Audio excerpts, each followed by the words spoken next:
The truth is that many of us have never given our own safety a significant thought when it came to running. We run during the day and in well-populated areas, doing enough to feel safe.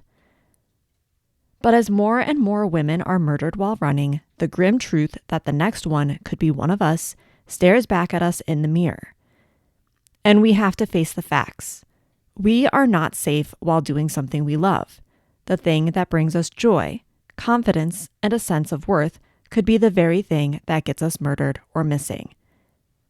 I'm going to tell you these stories because every runner matters. Every single woman who laced up her shoes and didn't come back alive deserves to have her story told. And to every woman still heading out the door, taking extra precautions to try to ensure she comes home, I see you. I am you. This is Girl Gone Running, a Tragedy with a View series about murdered and missing runners. I am your host, Kayla. Welcome back.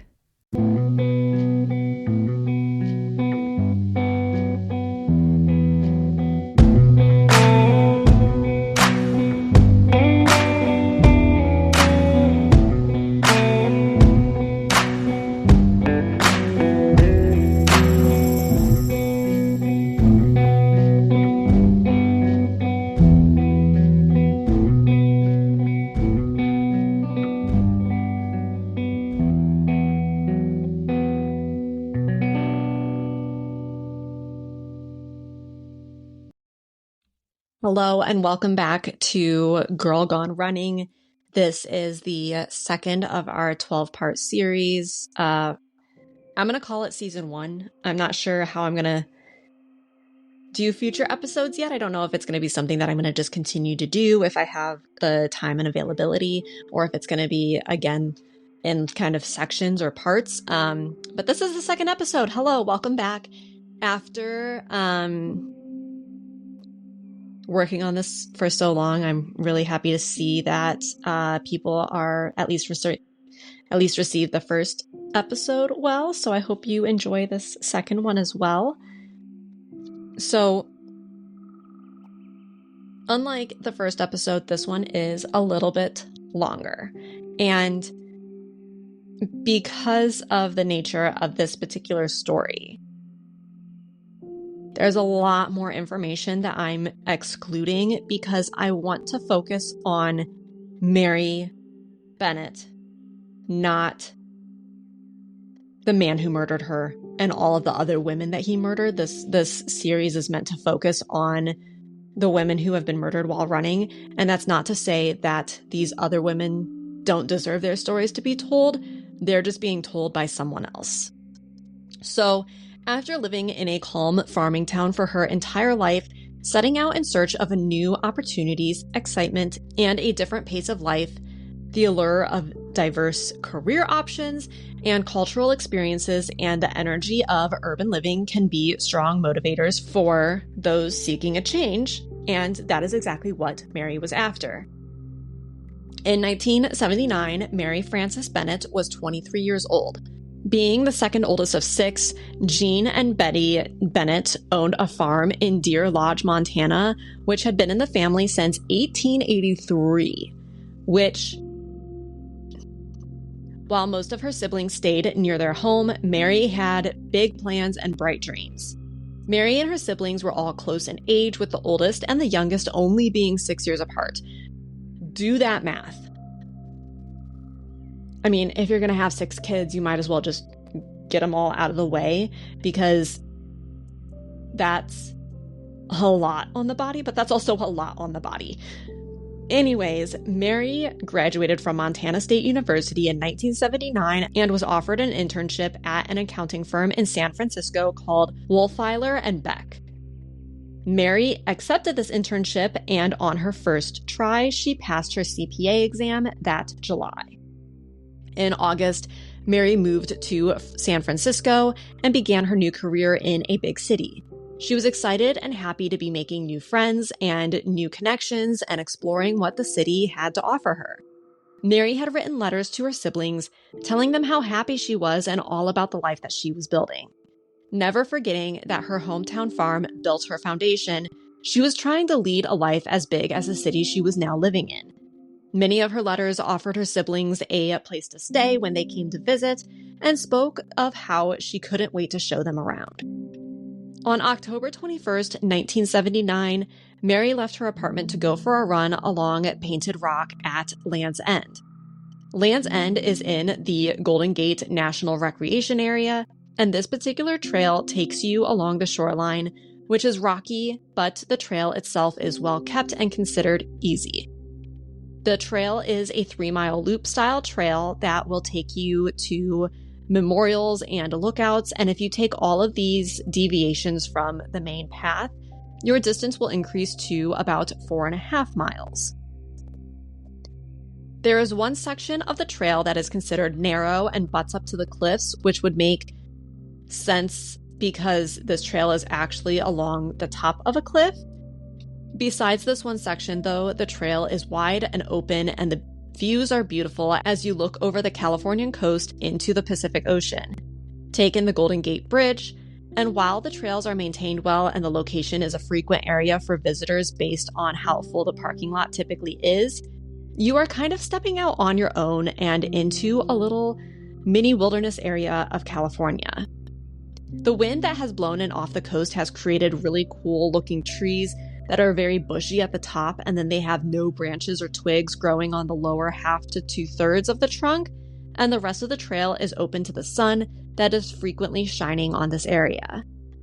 But on this day, Mary would experience the breathtaking views with a feeling of terror. Golfers nearby at Lincoln Park Municipal Course had a sudden pause when screams reached them from the trail. The screams started out sounding terrified and then became long and agonizing. As they looked around, they saw a police car parked nearby and assumed that the officer was already on the trail, so they resumed golfing. Then, at about 4:30 p.m., a group of 5 people were hiking the trail, and as they approached the wooded section of the hike, they saw keys on the ground that appeared to be covered in blood. And as they continued, they came to a grisly scene. Mary's body was barely covered in twigs and dirt, like her killer had been in a hurry, and she had been brutally attacked and clearly tried to fight back.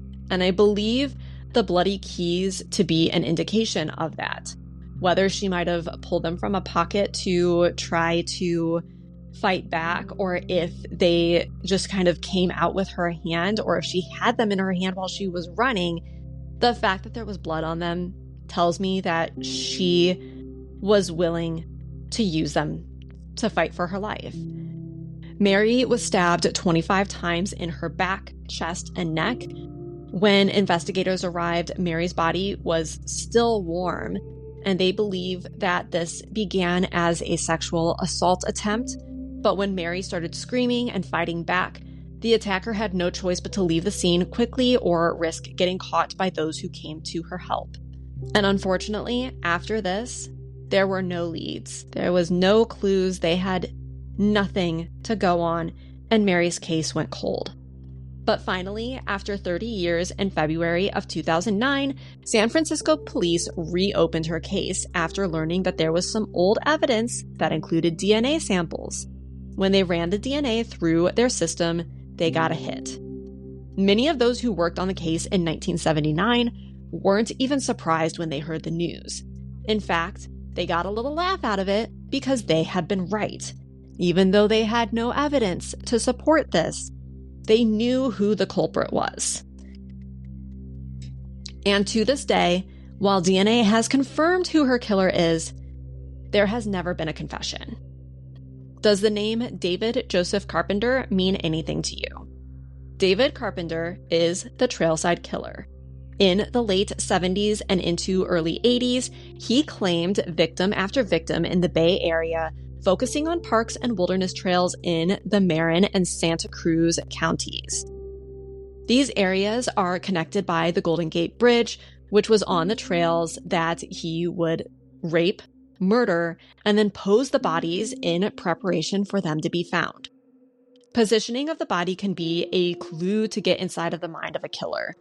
Because positioning is usually fulfilling a sexual fantasy, they are typically in degrading positions, and Many who do this do so because it adds an element of impact to those who come first to the scene. And as they take it in for the first time, it helps the attacker feel powerful, and then that feeling continues every time they hear or see the mention of it again. Because of how Mary's body was left and the circumstances surrounding the crime and the time frame, police always linked Mary to David Carpenter, but they just didn't have a confession from him, and the technology to confirm the DNA match was not available until after they reopened the case in 2009. Because of Mary's murder being in 1979, it is theorized that Mary is one of, if not the first victim of the Trailside Killer's vendetta at this period in time. David Carpenter was arrested in 1981 and in 1984. He was given the death penalty for the conviction of 2 murders for which he was tried. Then he would be convicted for the murders of 5 more in 1988, and he currently sits on death row at San Quentin. While he was questioned and investigators tried to entice him to confess to more murders, he claims that he didn't know Mary and that he didn't kill her. But it was that same day that he killed Mary that David would arrive in an emergency room with a wounded thumb. He told the doctor that he had been bitten by a dog and needed stitches, but it is entirely possible that he received this wound while he was attacking Mary. But let's back up. David was in his late 40s when he was released from jail in 1979, where he had been serving time. David had a horrible stutter, and this caused a lot of problems for him in connecting with others, and he had also had a rough childhood. In public, his mother was a shining example of what a parent should be, but behind closed doors, David was experiencing something different. Not to say that his mother caused David's inability to behave in a socially acceptable way, but I think that this instability added a layer that just triggered David more. And this is because while poor or abusive childhoods can be connected to neurological components that lead to psychopathy, there are many more children who grow up in the same or worse homes and worse conditions, and they do not grow up to be killers. David's father was not very active in his life, and his mother was extremely controlling and aggressive.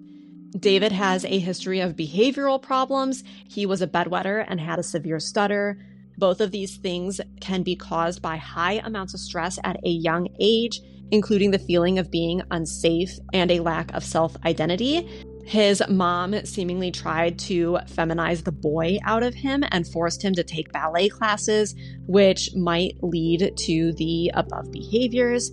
It would also potentially create resentment towards women. At a young age, David began to commit minor offenses. At 17 years old, he was admitted to a youth facility for molesting a cousin, and right away, they were labeling David as someone with psychopathic personality disorder, as early sexual violence is an indicator for this disorder. Now, at the age of 17, I don't know that I would consider that early sexual violence.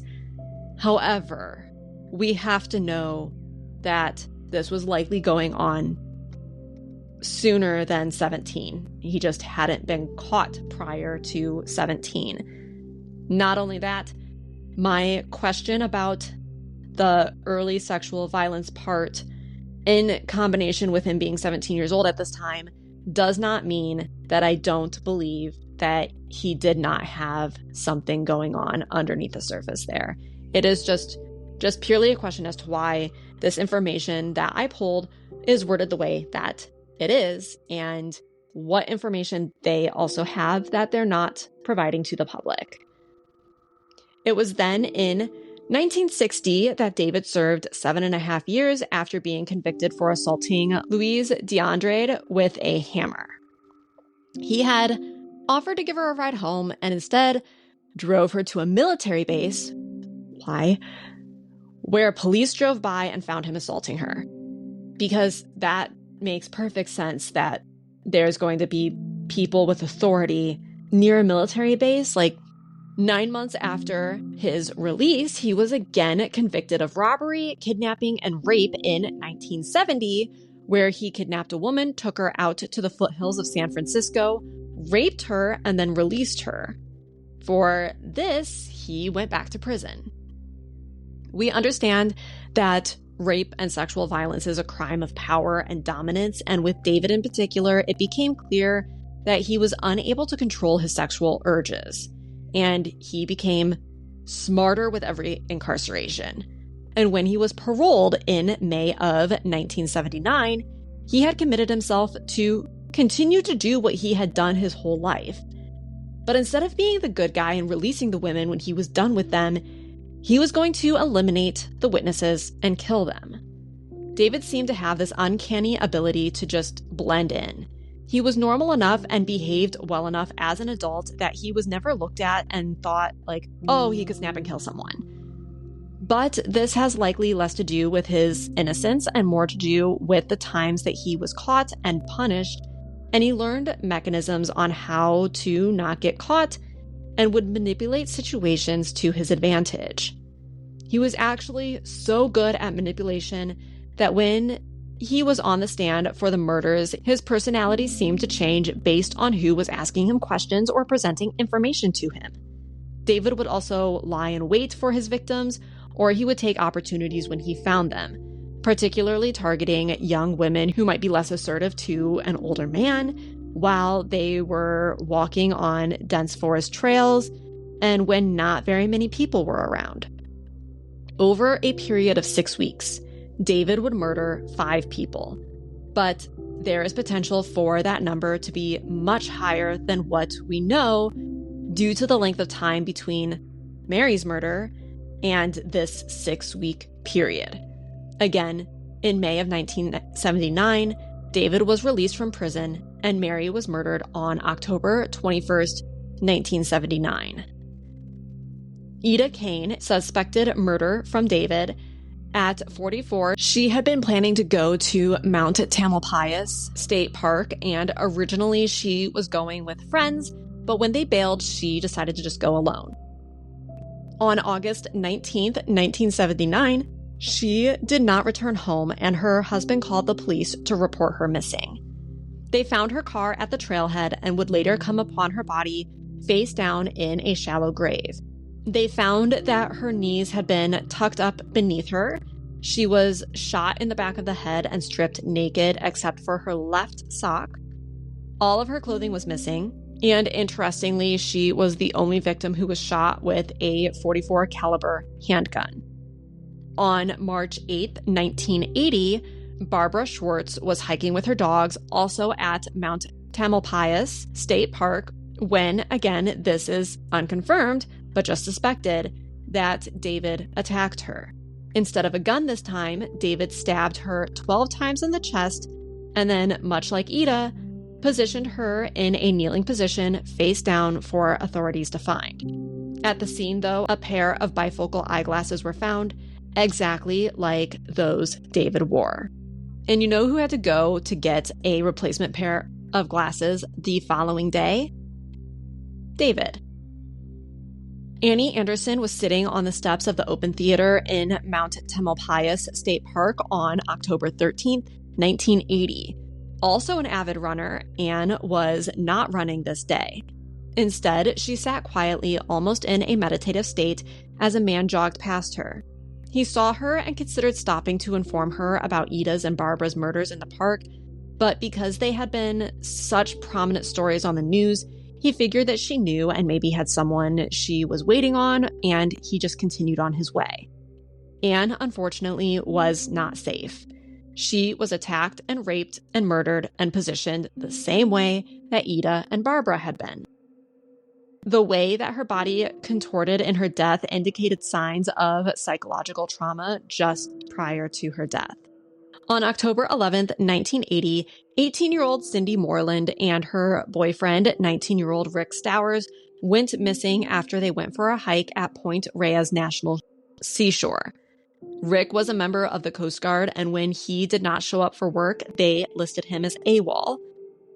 And on November 28th, 1980, 22-year-old Diane O'Connell was hiking with two friends at Point Reyes National Seashore when they separated out as they were coming down a trail.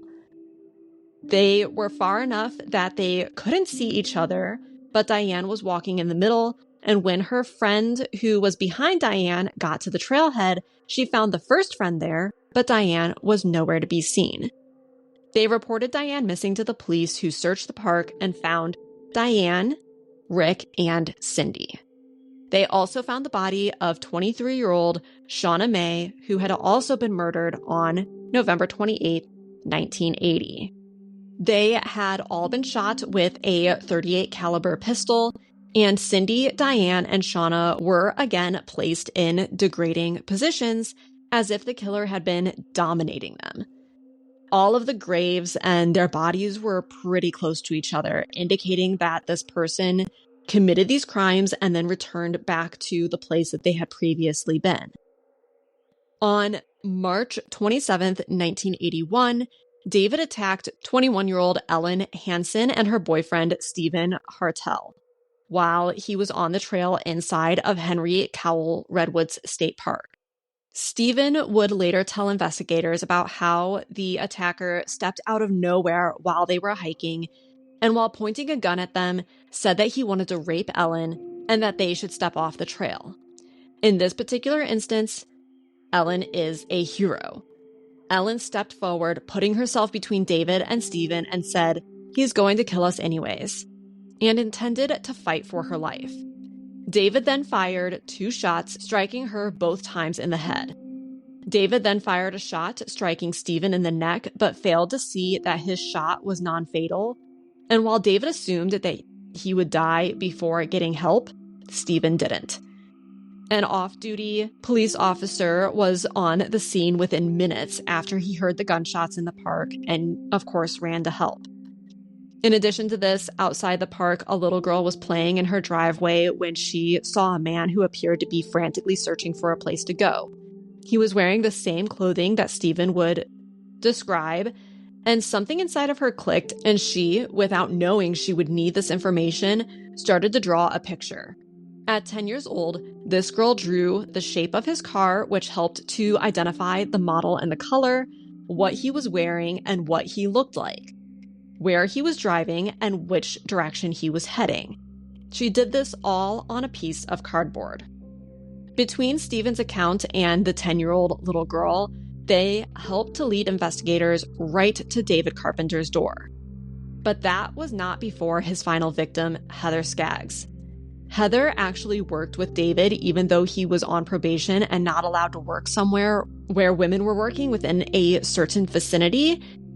In May of 1981, Heather had been looking for a car, and David told her that he found one and it was a great deal, and he was even going to loan her the money to buy it.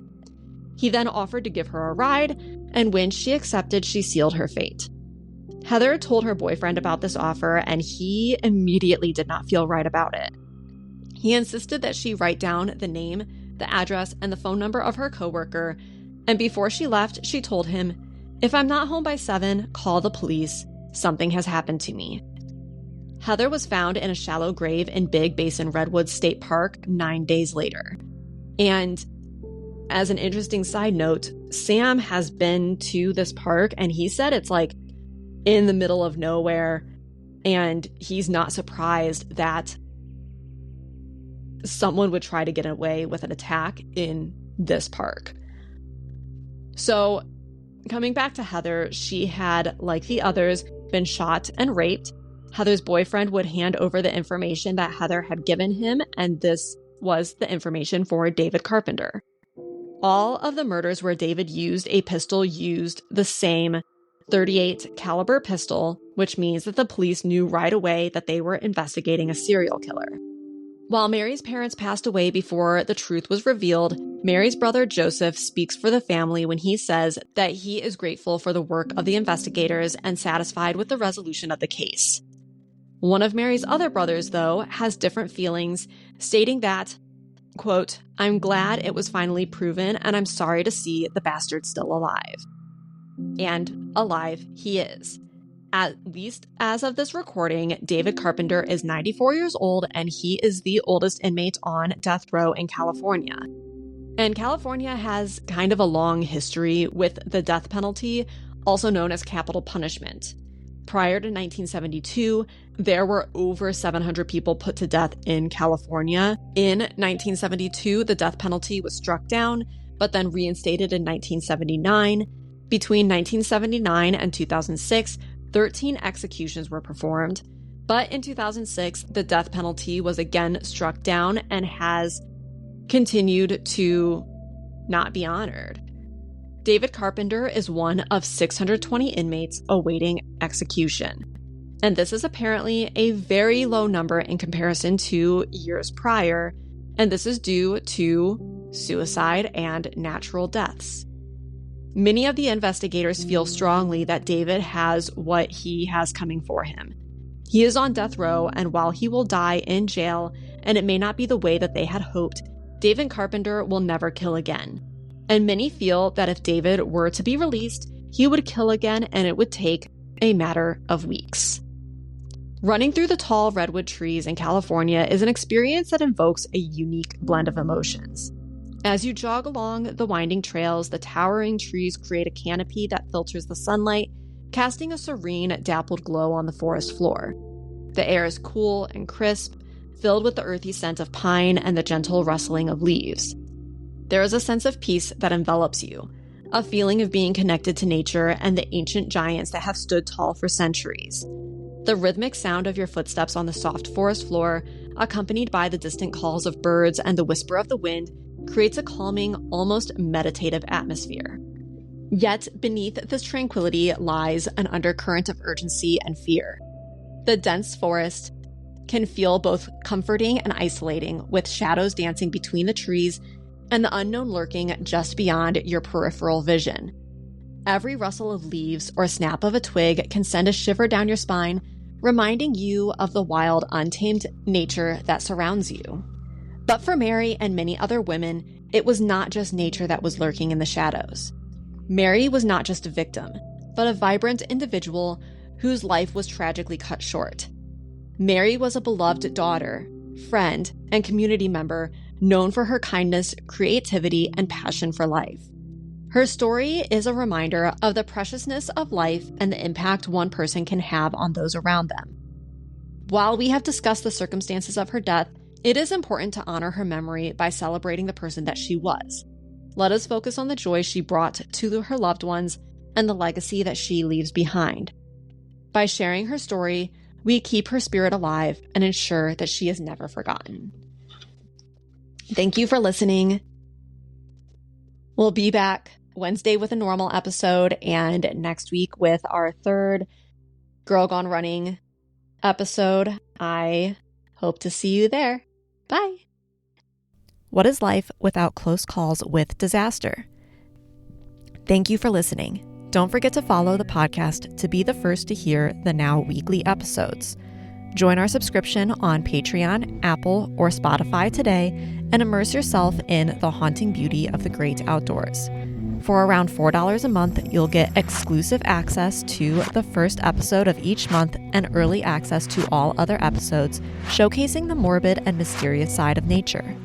Please reach out with story requests, and if you have your own story, please email tragedywithaview@gmail.com for a chance to have your story featured on a later episode. Again, thanks for listening. We'll see you next time.